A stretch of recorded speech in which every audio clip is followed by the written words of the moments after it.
BJP ವಿಧಾನ ಪರಿಷತ್ ಮಾಜಿ ಸದಸ್ಯ ಸಿದ್ದರಾಜುಗೆ ಸೇರಿರುವ ಆಸ್ತಿಗೆ ಕನ್ನ ಹಾಕಲು ಖದೀಮರು ಯತ್ನಿಸಿರುವಂತಹ ಘಟನೆಯೊಂದು ಬೆಳಕಿಗೆ ಬಂದಿದೆ. 30 ಕೋಟಿ ರು ಆಸ್ತಿಯನ್ನ ಕೇವಲ 2,000 ರು ಖರ್ಚು ಮಾಡಿ ನಕಲಿ ದಾಖಲೆ ಸೃಷ್ಟಿಸಿ 30 ಕೋಟಿ ರು ಮೌಲ್ಯದ 22 ನಿವೇಶನಗಳನ್ನು ಬರೆಸಿಕೊಳ್ಳಲು ಯತ್ನಿಸಿರುವಂತಹ ಆರೋಪ ಕೇಳಿಬಂದಿದೆ. ವಿಷಯ ತಿಳಿದು ಉಪನೋಂದಣಾಧಿಕಾರಿ ಕಚೇರಿಗೆ ಬರುತ್ತಿದ್ದಂತೆ ಭೂಗಳರು ಪರಾರಿಯಾಗಿರುವಂತಹ ಘಟನೆ ಮೈಸೂರಿನ ಪಶ್ಚಿಮ ಉಪನೋಂದಣಿ ಕಚೇರಿಯಲ್ಲಿ ನಡೆದಿದೆ. ಮೈಸೂರು ತಾಲೂಕಿನ ಜೈಪುರ ಹೋಬಳಿಯ ಕೇರ್ಘಳ್ಳಿ ಗ್ರಾಮ ಮತ್ತು ಚಾಮುಂಡಿ ಸೂರು ನಗರ ಬಡಾವಣೆಯಲ್ಲಿ ವಿಧಾನ ಪರಿಷತ್ ಮಾಜಿ ಸದಸ್ಯ ಸಿದ್ದರಾಜುಗೆ ವಿವಿಧ ಸರ್ವೆ ನಂಬರ್ಗಳಲ್ಲಿ 22 ನಿವೇಶನಗಳಿವೆ. ಖದೀಮರು ಸಿದ್ದರಾಜು ಅವರ ನಕಲಿ ಫೋಟೋ ಒಳಗೊಂಡ ಆಧಾರ್ ಕಾರ್ಡ್, ಪ್ಯಾನ್ ಕಾರ್ಡ್, ಮನೆ ವಿಳಾಸ ಬದಲಿಸಿ ಮೋಸ ಮಾಡಲು ಮುಂದಾಗಿದ್ರು. ಇದಕ್ಕಾಗಿ ಬೋಗದಿ ಪಟ್ಟಣ ಪಂಚಾಯಿತಿಯಲ್ಲಿ ಈ ಖಾತಾ ಪಡೆಯಲಾಗಿತ್ತು. ಅದೇ ಪ್ರತಿಯನ್ನ ಸಲ್ಲಿಸಿ 22 ನಿವೇಶನಗಳನ್ನು ಬಿಜೆಪಿಯೇ ನೋಂದಣಿ ಮಾಡಿಕೊಳ್ಳಲು ಭೂಗಳರು ಮುಂದಾಗಿದ್ರು. ಡಿಸೆಂಬರ್ 23ರಂದು ಪಶ್ಚಿಮ ಉಪನೋಂದಣಾಧಿಕಾರಿ ಕಚೇರಿ ನಿವೇಶನ ನೋಂದಣಿಗೆ ಅರ್ಜಿ ಸಲ್ಲಿಸಲಾಗಿತ್ತು. ಉಪನೋಂದಣಾಧಿಕಾರಿ ಕಚೇರಿ ಸಿಬ್ಬಂದಿಯೊಬ್ಬರು ಮಾಜಿ ಎಂಎಲ್ಸಿ ಸಿದ್ದರಾಜು ದಾಖಲೆಗಳನ್ನು ಗಮನಿಸಿ ಅವರಿಗೆ ಮಾಹಿತಿ ನೀಡಿದ್ದಾರೆ. ಇತ್ತ ಉಪನೋಂದಣಾಧಿಕಾರಿ ಕಚೇರಿಗೆ ಸಿದ್ದರಾಜು ಬೆಂಬಲಿಗರೊಂದಿಗೆ ಆಗಮಿಸುತ್ತಿದ್ದಂತೆ ಭೂಗಳರು ಪರಾರಿಯಾಗಿದ್ದಾರೆ. ನಕಲಿ ದಾಖಲೆ ಸೃಷ್ಟಿಸಿ ನಿವೇಶನ ಮಾರಾಟ ಮಾಡಲು ಬಂದಿದ್ದ ಭೂಗಳರನ್ನ ಸಿಸಿಟಿವಿ ದೃಶ್ಯಾವಳಿ ಹಾಗೂ ದಾಖಲೆಗಳ ಪ್ರತಿ ನೀಡುವಂತೆ ಸಿದ್ದರಾಜು ಮನವಿ ಮಾಡಿದ್ದಾರೆ. ಪ್ರಕರಣ ಸಂಬಂಧ ಕಂದಾಯ ಸಚಿವರಿಗೆ ದೂರು ನೀಡಿದ್ದು ತನಿಖೆ ನಡೆಸುವಂತೆ ಒತ್ತಾಯಿಸುತ್ತಿದ್ದಾರೆ. ಬಿಜೆಪಿ ವಿಧಾನ ಪರಿಷತ್ ಮಾಜಿ ಸದಸ್ಯ ಸಿದ್ದರಾಜುಗೆ ಸೇರಿರುವ ಆಸ್ತಿಗೆ ಕನ್ನ ಹಾಕಲು ಖದೀಮರು ಯತ್ನಿಸಿರುವಂತಹ ಘಟನೆಯೊಂದು ಬೆಳಕಿಗೆ ಬಂದಿದೆ. 30 ಕೋಟಿ ರು ಆಸ್ತಿಯನ್ನ ಕೇವಲ 2,000 ರು ಖರ್ಚು ಮಾಡಿ ನಕಲಿ ದಾಖಲೆ ಸೃಷ್ಟಿಸಿ 30 ಕೋಟಿ ರು ಮೌಲ್ಯದ 22 ನಿವೇಶನಗಳನ್ನು ಬರೆಸಿಕೊಳ್ಳಲು ಯತ್ನಿಸಿರುವಂತಹ ಆರೋಪ ಕೇಳಿಬಂದಿದೆ. ವಿಷಯ ತಿಳಿದು ಉಪನೋಂದಣಾಧಿಕಾರಿ ಕಚೇರಿಗೆ ಬರುತ್ತಿದ್ದಂತೆ ಭೂಗಳರು ಪರಾರಿಯಾಗಿರುವಂತಹ ಘಟನೆ ಮೈಸೂರಿನ ಪಶ್ಚಿಮ ಉಪನೋಂದಣಿ ಕಚೇರಿಯಲ್ಲಿ ನಡೆದಿದೆ.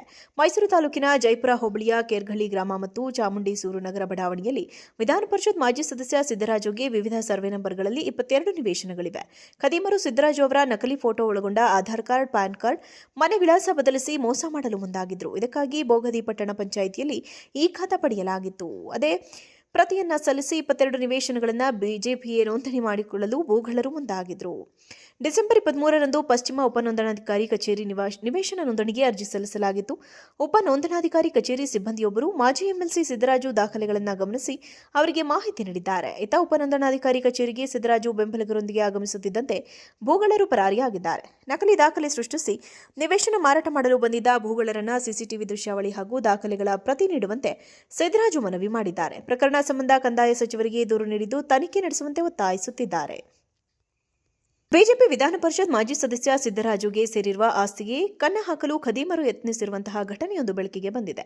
30 ಕೋಟಿ ರು ಆಸ್ತಿಯನ್ನ ಕೇವಲ 2,000 ರು ಖರ್ಚು ಮಾಡಿ ನಕಲಿ ದಾಖಲೆ ಸೃಷ್ಟಿಸಿ 30 ಕೋಟಿ ರು ಮೌಲ್ಯದ 22 ನಿವೇಶನಗಳನ್ನು ಬರೆಸಿಕೊಳ್ಳಲು ಯತ್ನಿಸಿರುವಂತಹ ಆರೋಪ ಕೇಳಿಬಂದಿದೆ. ವಿಷಯ ತಿಳಿದು ಉಪನೋಂದಣಾಧಿಕಾರಿ ಕಚೇರಿಗೆ ಬರುತ್ತಿದ್ದಂತೆ ಭೂಗಳರು ಪರಾರಿಯಾಗಿರುವಂತಹ ಘಟನೆ ಮೈಸೂರಿನ ಪಶ್ಚಿಮ ಉಪನೋಂದಣಿ ಕಚೇರಿಯಲ್ಲಿ ನಡೆದಿದೆ.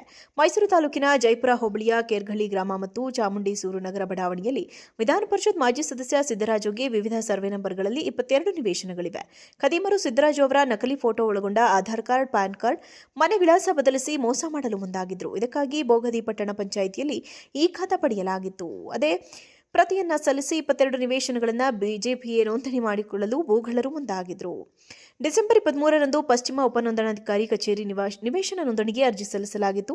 ಉಪನೋಂದಣಾಧಿಕಾರಿ ಕಚೇರಿ ಸಿಬ್ಬಂದಿಯೊಬ್ಬರು ಮಾಜಿ ಎಂಎಲ್ಸಿ ಸಿದ್ದರಾಜು ದಾಖಲೆಗಳನ್ನು ಗಮನಿಸಿ ಅವರಿಗೆ ಮಾಹಿತಿ ನೀಡಿದ್ದಾರೆ. ಇತ್ತ ಉಪನೋಂದಣಾಧಿಕಾರಿ ಕಚೇರಿಗೆ ಸಿದ್ದರಾಜು ಬೆಂಬಲಿಗರೊಂದಿಗೆ ಆಗಮಿಸುತ್ತಿದ್ದಂತೆ ಭೂಗಳರು ಪರಾರಿಯಾಗಿದ್ದಾರೆ. ನಕಲಿ ದಾಖಲೆ ಸೃಷ್ಟಿಸಿ ನಿವೇಶನ ಮಾರಾಟ ಮಾಡಲು ಬಂದಿದ್ದ ಭೂಗಳರನ್ನ ಸಿಸಿಟಿವಿ ದೃಶ್ಯಾವಳಿ ಹಾಗೂ ದಾಖಲೆಗಳ ಪ್ರತಿ ನೀಡುವಂತೆ ಸಿದ್ದರಾಜು ಮನವಿ ಮಾಡಿದ್ದಾರೆ. ಪ್ರಕರಣ ಸಂಬಂಧ ಕಂದಾಯ ಸಚಿವರಿಗೆ ದೂರು ನೀಡಿದ್ದು ತನಿಖೆ ನಡೆಸುವಂತೆ ಒತ್ತಾಯಿಸುತ್ತಿದ್ದಾರೆ.